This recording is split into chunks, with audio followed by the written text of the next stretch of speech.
My son, keep the commandments. Keep the commandments of thy father, and forsake not the law of thy mother. Bind them in thy heart continually, and put them about thy neck. You know, that's today's daily wisdom. You know, today, patriarchy, hierarchy, headship, fatherhood, all these things have gotten a bad rap. People have taken these and distorted these concepts, this order, this hierarchy, and have perverted it. And I think that's just something that all of us do with anything. We tend to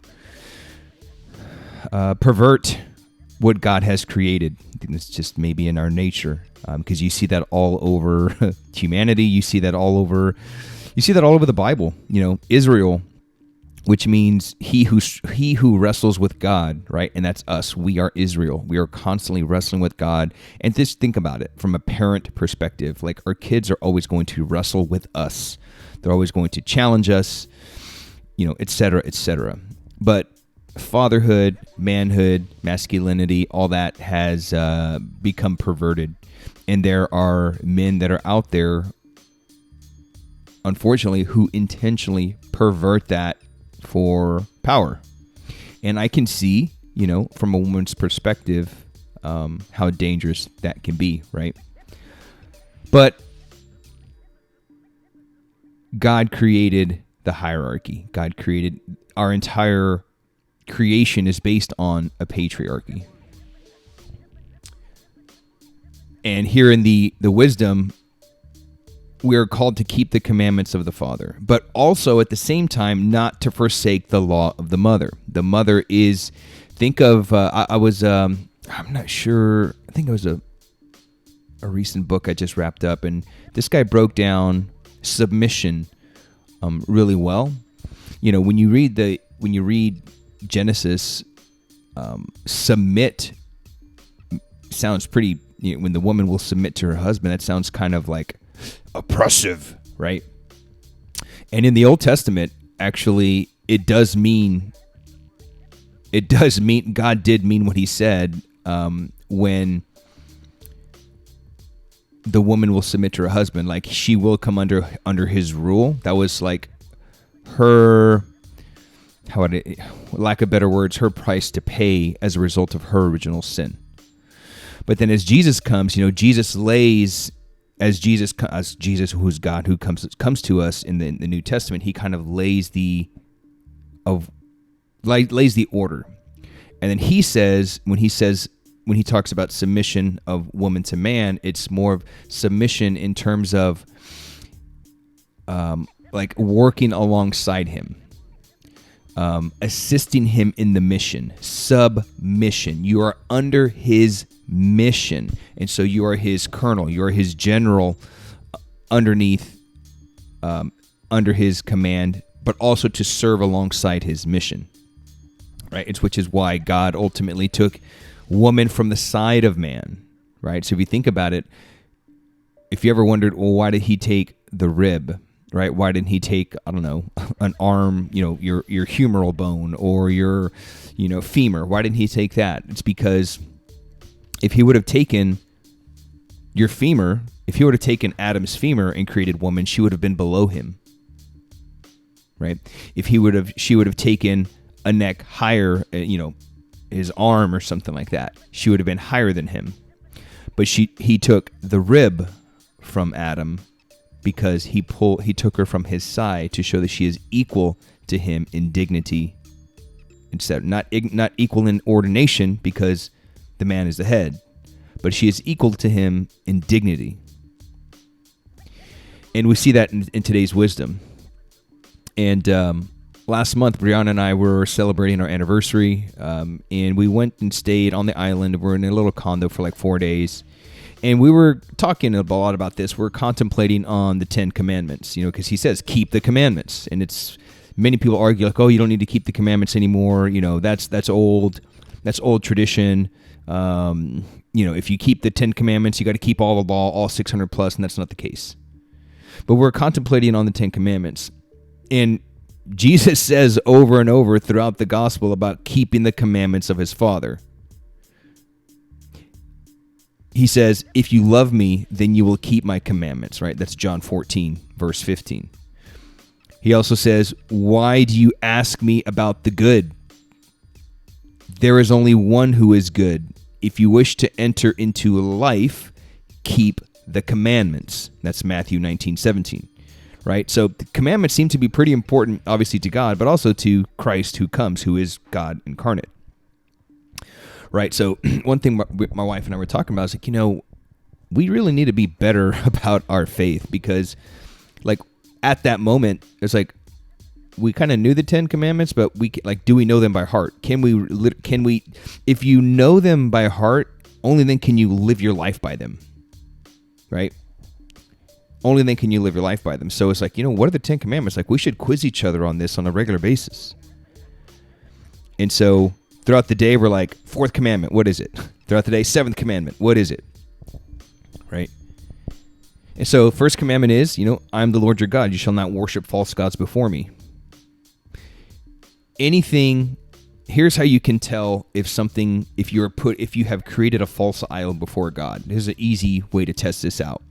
Take anything in your life. Remove it. And if you can't live without it, if you're like, oh my gosh, what am I going to do without that? You have found identity in that, and that has now become your God. So anything that stands in the way between you and the Father is an idol. Okay? Do not take the Lord's name in vain. This one always just trips me up. How people I don't even think people think. They always taking the Lord's name in vain. Saying JC, when they get angry or whatever. It almost becomes like a, I don't know, self-expression or something. But you don't hear them say, oh, Muhammad, oh, Abraham, oh, Moses, right? Imagine what that person would think or how they would feel if they replaced JC with their child's name. Right, that's how important. That's how big of a deal it is. Right, so anytime you use the Lord's name without giving Him glory and honor, shouldn't be using it that way. Keep holy the day of the Lord. Honor thy mother and their father. You shall not kill. You shall not commit adultery. You shall not steal. You shall not bear false witness against your neighbor. You shall not covet your neighbor's wife, and you shall not covet your neighbor's goods. Right, and they're all in that order. You have to know them in that order. You can't just say, oh well, the first commandment, like they have an order, they have a hierarchy. And as we were thinking about it, I've mentioned in previous episodes that the commandments are results. They're not just strict rules. Right? Jesus said, unless your righteousness rises above that of the scribes and Pharisees, you will not enter into the kingdom. Right? So it's like you just don't go through, your faith is not just these set of rules that you live your life by. And that's why a lot of people leave the church. That's why a lot of people deny religion, because it's like, oh, that's oppressive. It takes away my freedom. And it doesn't allow me to live my life the way I want to live it. Right? But here's the thing. The commandments are not rules. Right? They're not rules to and tyranny over your life. As a result of loving God, you will live the commandments. Okay? And so I started to notice a pattern of the commandments. Right? As I was looking at them, I noticed how there's a hierarchy to them. Here's a hierarchy, which is how we should live our life. God, yourself, community. God, yourself, community. That is how, if we break those up into 3 categories, that is the way they're ordered. God, yourself, community, right? And within that hierarchy, there are sub-hierarchies. Example, God. So category number 1, God. Within that category, there are 3 commandments. God himself, God's name, God's church, right? I am the Lord your God. You shall not worship false gods before me. So God himself. Then his name, do not take the name of the Lord in vain. Then his church, keep holy the day of the Lord, right? That is the Sabbath day, Saturday, which is for us is now Sunday because that's when Jesus rose from the dead. And Sunday is actually the beginning of the week. As you know, here in the West, we think of Monday as the beginning of the week, when it's actually Sunday is the beginning of the week. So, category number 1 is God himself, and within that there are 3 subcategories. Okay. Then you look at yourself. That's the second category of the way the commandments are listed. So think about, and within yourself, you have family. Family is number 1. And that family is your mother and your father, right? Honor your mother and father. And then it moves into a man's passions. Commandment number 5, you shall not kill. So a man's passions, killing. You shall not commit adultery, right? Lust. We talked about that yesterday. The biggest battle for men today is the battle of purity. Lust. Lusting of the flesh, pornography, how we lust after, lusting after women with our eyes. Men battle with this hard. And then, you shall not steal. Materialism. And it's easy to get wrapped up in all those. Those are all 3 passions that men have. So that is self. Then the third one is community. Right? So if you look at community, we've got you shall not bear false witness against your neighbor, right? Lying about your neighbor, targeting the man himself, right? With malice and seeking to defame his character. You could include gossip in that one. That's a big one. That's a big one. Gossip. You shall not covet your neighbor's wife. Another big one, right? Going after the man's wife. And then the third one is coveting your neighbor's goods, right? Going after a man's goods, going after the fruits of his labor, right? Coveting his goods. Why? I wish I had what he had. So I just thought it was interesting that there's a hierarchy and an order to everything that we have in this existence. So if you reverse engineer God's order and the order of man, okay, you cannot love your neighbor. So if we take all of this and we work backwards, right? So we've got God, self, community, right? Within God, you've got 3. Within self, you've got 3 or 4, and then within community, you've got 3 again. But if we reverse engineer that hierarchy, you cannot love your neighbor if you don't first love yourself. You cannot love yourself first if you do not love God first. And if you don't remain faithful to his church and his teachings and his commandments. That's how God put it together, right? And this is why I always say, without religion, we are lost. Religion is a man's ability to connect with his cause of being, i.e., God. And as a result of loving God, you will not worship other gods. As a result of loving God, you will not take his name in vain. As a result of loving God, you will remain faithful to his church. As a loving God, you will love your father and you will love your mother. As a result of loving God, you will not kill. As a result of loving God, you will not commit adultery. As a result of loving God, you will not steal. As a result of loving God, you will not bear false witness against your neighbor. as a result of loving God, you will not covet his wife nor his goods.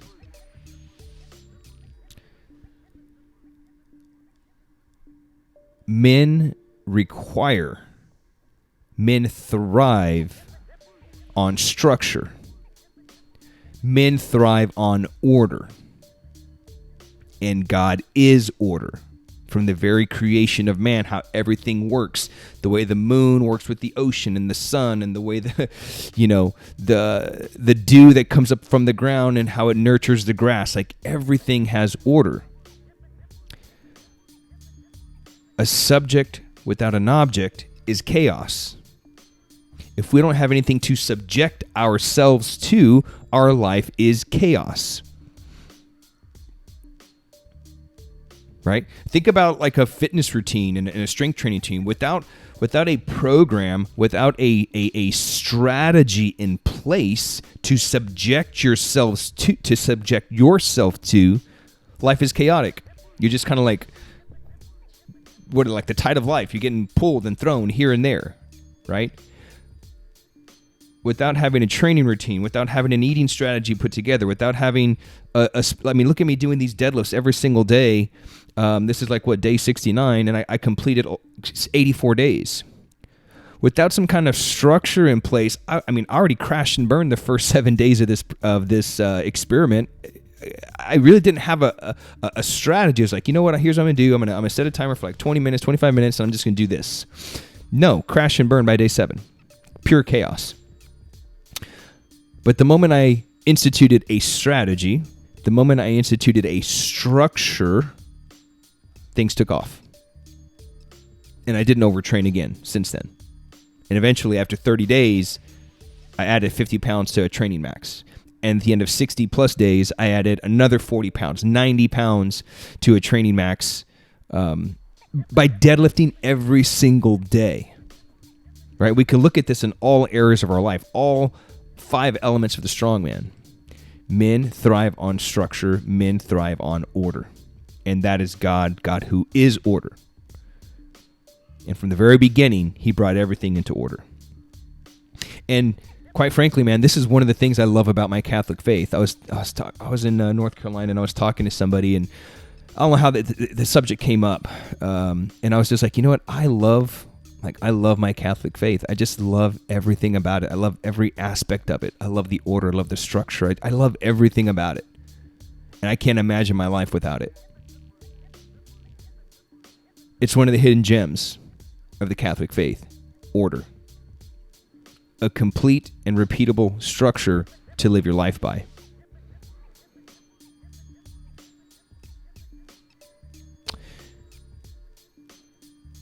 And without that, we can continue to just spiral out of control. Look at, you look at, look at all other areas of life. Like, look at prison inmates.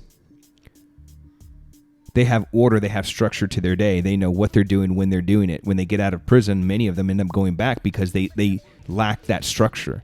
You look at men and women who serve in as a first responder or in the armed forces. They've got this specific structure, and then once they leave that, many of them obviously many of them just go crazy, don't know what to do.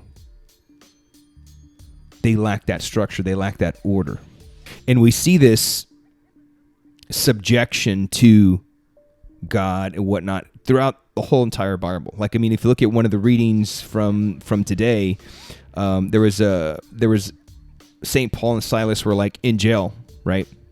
And the prisoners were singing hymns and they were praising God, etc. And then suddenly there was an earthquake, and all the foundations shook the jail. Right, all the doors flew open, chains were pulled apart, right? And the jailer thought that they escaped, and the jailer was going to kill himself, right? So when the jailer woke up, he saw that the prison doors were wide open. He drew his sword, and he was literally about to take his life. He's like, man, if they find out that I didn't keep these prisoners, I'm dead. And then Paul shouted in a loud voice, "Do not harm yourself. We are here." So I was wondering. So Bryanna, my wife, she had a good question. She goes, "How did Paul even know that the jailer was about to kill himself? It was complete dark. Paul, too, couldn't see anything. Well, obviously, God must have revealed it to him. It's kind of like how God works, right? In the silence. God speaks to those who are in communion with him. He speaks to those who keep his commandments. God spoke through Paul and saved that man's life. He saved that man from killing himself, from violating the 5th commandment. And one of the Bibles I have is called the Douay Rheims translation. It's the original translation. Douay and Rheims are these two translations that came together. One is translation from Hebrew and the other from Greek, I believe, or the Latin and the Greek. And when the jailer addresses Paul and Silas, he actually addresses them as masters. This is an example of the jailer submitting himself, subjecting himself to their authority. And they tell him, believe in the Lord Jesus Christ and your household will be saved. And notice the key word there, which is easy to look over. You and your household will be saved, right? So it's up to us as men, top of the hierarchy, the head, our headship, our kingship, expressing our kingship, to save our house. And in fact, did you know that we are the only ones, next to Jesus and the priest, we are the only ones who possess the authority by virtue of our baptism as king to remove demons from our house. Literally, if you're in a situation where one of your children, based on how they live their life, encounter some kind of demonic possession, doesn't matter how old they are, next to Jesus, and if a priest is not present, you are the only one who can remove that demon. All of us are fathers. I mean, look at Jesus, the priests, and ourselves. All of us are fathers. And as I mentioned yesterday, virtuous fatherhood is feared by the devil, which is why St. Joseph holds the title of terror of demons, and why I seek to try to model myself after St. Joseph. When a man is baptized, when man repents, confesses his mortal sins, and comes into communion with God, he is given the power and the grace to save his family. Because here's what we know to be true. You change a man, you change his family, you change his marriage. You change his family, you will change his community. You change his community, you'll change his city. You change a city, you'll change a state. You change a state, you'll change his country. And you change a country, and you change the world. But it all starts with you, and it all starts with me, the man, the father, the head of the hierarchy, the patriarchy. It is our ordination. All three persons of the Holy Trinity too have an ordination, a hierarchy within themselves. We have the Father. He's the leader. He's the man. He sets the rules and the order of his house, right? You have the Son, who works with in communion with the Father, right? He communicates to the Father on our behalf. He dissipates the punishments and chastisements of the Father. He reveals the love, the heart, and the person of the Father to the children. Who does that sound like? Kind of sounds like mom, right? The wife. And then you have the Spirit, right? The teacher, the counselor, the advisor.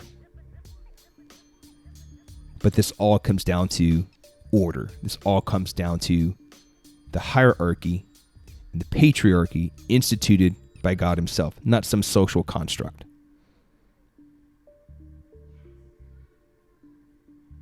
That's all I got today, man. Appreciate you watching. See you on the next one. Peace.